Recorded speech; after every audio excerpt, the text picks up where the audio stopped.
helping verb am is are বা be verb বুলি আমি ক'ব পাৰি তিনিটা প্ৰেজেন্ট টেন্সৰ সো এই তিনিটাক আমি আজি সহজভাৱে ইংৰাজী সেন্টেন্স এটাত কেনেকৈ ইউজ কৰিব পাৰি তাক বুজিবলৈ চেষ্টা কৰিম আজিৰ ভিডিঅ'টো বিশেষকৈ সৰু সৰু যিসকল ল'ৰা ছোৱালী আছে আৰু যদি ভিডিঅ'টো কোনোবা অভিভাৱকে চাই আছে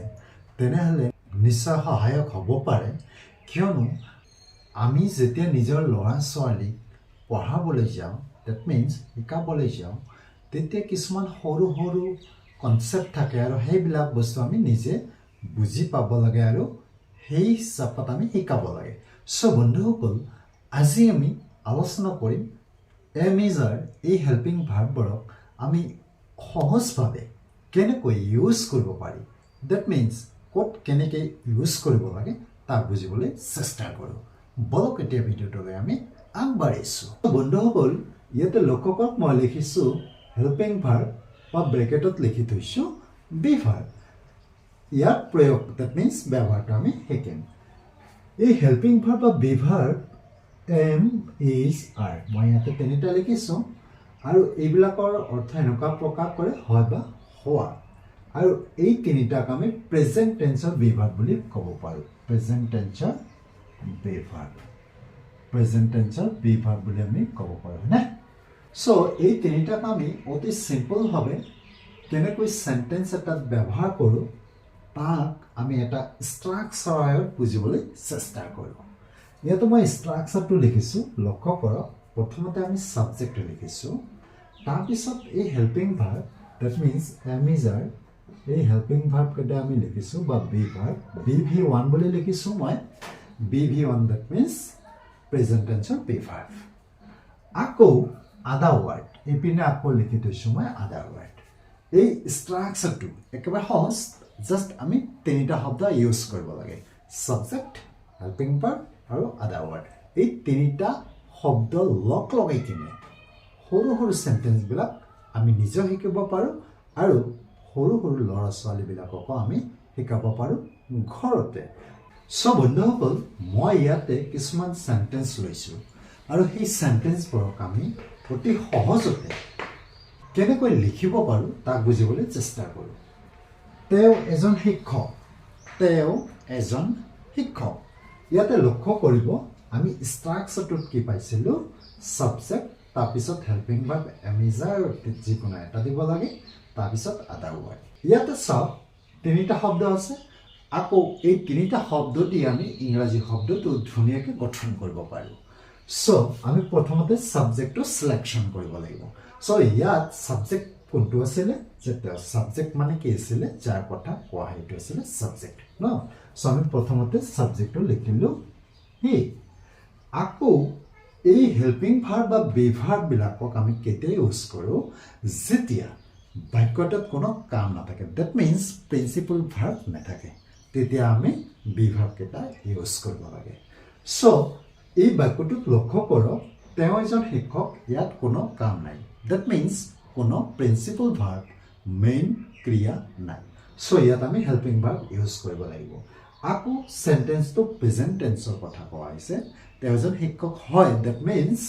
ইয়াতে মই লিখিছোঁ হয় ইয়াতে অসমীয়াত হয়তো লিখা নাথাকে আকৌ যেতিয়া আমি ইংৰাজীত লিখিম তেতিয়া হয়তো উল্লেখ কৰিব লাগে ডেট মিন্স সো ইয়াত আমি এইবাৰ helping verb am is are যিকোনো এটা ইউজ কৰিম যেতিয়া আমি ছাবজেক্টটো হি লিখিছোঁ মনত ৰাখিব third person singular number he she it যিকোনো name that means singular name হ'লে আমি ইজ ব্যৱহাৰ কৰিব লাগে সো হিৰ লগত আমি ইয়াত ইজ ব্যৱহাৰ কৰিলোঁ যে হি ইজ এইবাৰ আমাৰ ষ্ট্ৰাকচাৰটোত কি আছিলে আদাৰ ৱাৰ্ড সো আদাৰ ৱাৰ্ড ইয়াত কি আছে শিক্ষক কিহৰ কথা কোৱা হৈছে হি ইজ তেওঁ হয় তেওঁ কি হয় কিহৰ কথা কোৱা হৈছে তেওঁ যে আমি তেওঁৰ কথা উল্লেখ কৰিছোঁ ন তেওঁ কি হয় এইটো এইবাৰ আমি লিখিব লাগে আদাৰ ৱাৰ্ড ডেট মিন্স ইয়াত আমি এইবাৰ লিখি দিম এজন মানে আমি এই বুলি জানো হয়নে যে হি ইজ এ এইবাৰ আমি শিক্ষকৰ কথাটো লিখিব লাগিব যে হি ইজ এ টিচাৰ এইদৰে আমি সহজভাৱে চিম্পলভাৱে ইংৰাজীলৈ অনুবাদ কৰিব পাৰোঁ সহজ সেন্টেন্সবিলাক আমি নিজেও পঢ়িব পাৰোঁ আকৌ আমি সৰু সৰু ল'ৰা ছোৱালীবিলাকো আমি অতি সহজতে শিকাব পাৰোঁ so he is a teacher অতি সহজতে আমি লিখিলোঁ আকৌ ইয়াতে লক্ষ্য কৰিব টিচাৰ এই টিচাৰটোক ইয়াত আদাৰ ৱাৰ্ড হিচাপে লিখিছোঁ সো এইটোক আমি কমপ্লিমেণ্ট বুলিও ক'ব পাৰি কমপ্লিমেণ্ট that means কমপ্লিমেণ্ট মানে হৈছে সাবজেক্টৰ পৰিপূৰক সাবজেক্টৰে পৰিপূৰক হৈছে কমপ্লিমেণ্ট ইয়াত টিচাৰৰ কথা কৈছোঁ টিচাৰ বুলি কোৱাৰ লগে লগে আমি কাৰ কথা বুজি পালোঁ তেওঁৰ কথা বুজি পালোঁ that means তেওঁৰ কথাকে উল্লেখ কৰা হৈছে তেওঁ যে এজন হয় শিক্ষক এনেকৈ উল্লেখ কৰিছে তো সো এইটোক আমি কমপ্লিমেণ্ট বুলি ক'ব পাৰি আকৌ এই সেন্টেন্সটোলৈ লক্ষ্য কৰক ল'ৰাজন বৰ ভাল ল'ৰাজন বৰ ভাল ইয়াত আমি কাৰ কথা উল্লেখ কৰিছোঁ ল'ৰাজন সো আমি সাবজেক্ট হিচাপে ল'ৰাজন লিখিব লাগিব ল'ৰাজন মানে হৈছে দা বয় এইবাৰ দা বয় এইটো হৈছে থাৰ্ড পাৰ্চন সিঙ্গুলাৰ নাম্বাৰ দা বয় দা গাৰ্ল দা মেন ফাদাৰ মাদাৰ এইবিলাক থাৰ্ড পাৰ্চন সিঙ্গুলাৰ নাম্বাৰ বুলি ধৰিব লাগিব সো ইয়াত এইবাৰ আমি হেল্পিং ভাৰ্ব এম ইজ আৰু যিকোনো এটা দিব লাগিব যেহেতু the boy third person singular number so ইয়াত আমি ইজ লগাই দিম দা বয় ইজ এইবাৰ বৰ ভাল এইটো আমি আদাৰ ৱাৰ্ডত লিখিব লাগিব সো ইয়াত বৰ মানে হৈছে ভেৰি আকৌ ভাল মানে হৈছে গুড অতি সহজতে লিখিব পাৰিলোঁ দা বয় ইজ ভেৰি গুড ল'ৰাজন বৰ ভাল আকৌ এইটোলৈ চাওক মই এজন ছাত্ৰ ইয়াতে লক্ষ্য কৰক সাবজেক্টটো কি দিয়া আছে আই দ্যাট মিন্স মই কিয়নো মোৰ কথা উল্লেখ কৰিছে সো মইটো সাবজেক্ট আকৌ এই সেন্টেন্সটোতো কোনো ভাৰ্ব নাই দ্যাট মিন্স ইয়াত যিমানকেইটা সেন্টেন্স আমি উল্লেখ কৰিছোঁ প্ৰত্যেকটো সেন্টেন্সতে কোনো ক্ৰিয়া নাই দ্যাট মিন্স মেইন ভাৰ্ব নাই কোনো কাম নাই দ্যাট মিন্স সো এইবিলাকত আমি এই হেল্পিং ভাৰ্ববিলাক ইউজ কৰিম তো মই এজন ছাত্ৰ আইৰ লগত আমি কি ইউজ কৰিব লাগে হেল্পিং ভাৰ্ব হিচাপে এমটো ইউজ কৰিম তো আই এম এইবাৰ এজন মানে হৈছে এইবাৰ আমি কিহৰ কথা কৈছোঁ ছাত্ৰ মই হওঁ কি হওঁ ছাত্ৰ হওঁ সো ইয়াত আমি এইবাৰ কি লিখিম student I M a student এনেকৈ আমি চিম্পলভাৱে বাক্যবিলাক গঠন কৰিব পাৰোঁ আৰু যদি আমি টেকনিকটো বুজি পাওঁ যদি আমি ষ্ট্ৰাকচাৰটো মনত ৰাখিব পাৰোঁ তেতিয়াহ'লে আমি হাজাৰ লাখ সেন্টেন্স নিজে প্ৰেক্টিচ কৰিব পাৰিম so I M a student মই এজন ছাত্ৰ আকৌ এইটো চাওক তেওঁ মোৰ বন্ধু এইটো সাবজেক্ট হিচাপে আমি হি লিখিলোঁ আকৌ হিৰ লগত আমি ইজ দিব লাগিব কাৰণ এইটো হৈছে থাৰ্ড পাৰ্চন সিঙ্গুলাৰ নাম্বাৰ যে হি ইজ